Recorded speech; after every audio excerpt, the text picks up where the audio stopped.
The engagement party ended the moment my fiancé pointed at the trembling waitress and called me a cheater. Everyone in the grand ballroom turned to look at me. Crystal lights shone above us. Champagne glasses froze halfway to people's mouths. Celia Vaughn stood near the dessert table in her silver dress, beautiful enough to trick a blind man and angry enough to burn down the room. Her eyes were red, but not from sadness. She was enjoying this. I could tell because I had watched her fake tears for 3 years. Beside her stood Tony Cross, my so-called younger brother, the adopted son my parents loved more than their own blood. He held Celia's shoulder gently, like a hero protecting a wounded princess. The act was so perfect that I almost wanted to clap. The waitress Celia accused was a girl named Mina. She was just turning 20, and her face had gone white. Red wine stained her sleeve. Someone had shoved a tiny diamond bracelet into her apron pocket, and now Celia was waving it around like it was the murder weapon in a crime show. Damien gave this to her, Celia said, her voice shaking in that expensive way rich girls learn at private schools. He gave my engagement bracelet to a waitress. At our engagement party, the crowd gasped like trained birds. Tony lowered his eyes and sighed. Brother, I know you hate this arranged marriage, but Celia did nothing wrong. If you wanted someone else, you should have said so privately. Why humiliate her tonight? There it was, the little knife wrapped in honey. I looked at him and smiled. Tony hated my smile. It made him nervous. He was used to the old Damien, the quiet idiot who swallowed every insult because he wanted his family to love him. He was not used to the Damien who had spent the last 6 months counting every lie in this house and saving every receipt. My mother, Helen Cross, rushed forward with her hand pressed to her chest. Her pearl necklace bounced against her black dress. Damien,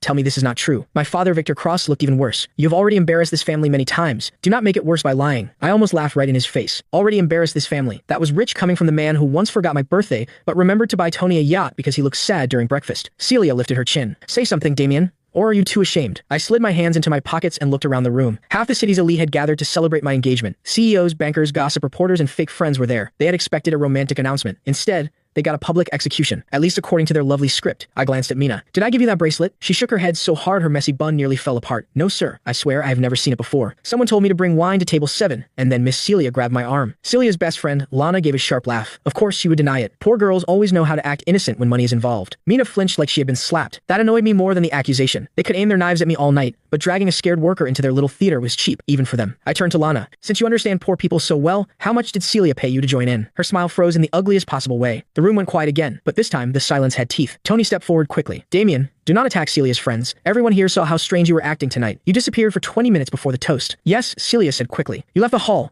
and when you came back, your collar was crooked. Then this waitress appeared wearing my bracelet. Do you think we are stupid? I looked at Tony. Do you want me to answer honestly? Several young heirs snorted into their drinks. Tony's face tightened, but he recovered fast. He was good. I had to give him that. If being shameless was an Olympic sport, he would bring home gold and ask my parents to frame it. My sister Natalie crossed her arms. She had been watching from beside my parents with a disgusted look. Damien, just apologize. You always make things difficult, and Tony always cleans up after you. That one hit a little deeper than I wanted it to. Natalie was my older sister. When I was 7, she taught me how to ride a bike. When I fell and scraped my knees, she carried me home. But everything changed when Tony joined the family. I looked at Celia. So your story is that I gave your bracelet to Mina because I was secretly seeing her. Celia's lips curved slightly. Yes. And you believe I did this at my own engagement party?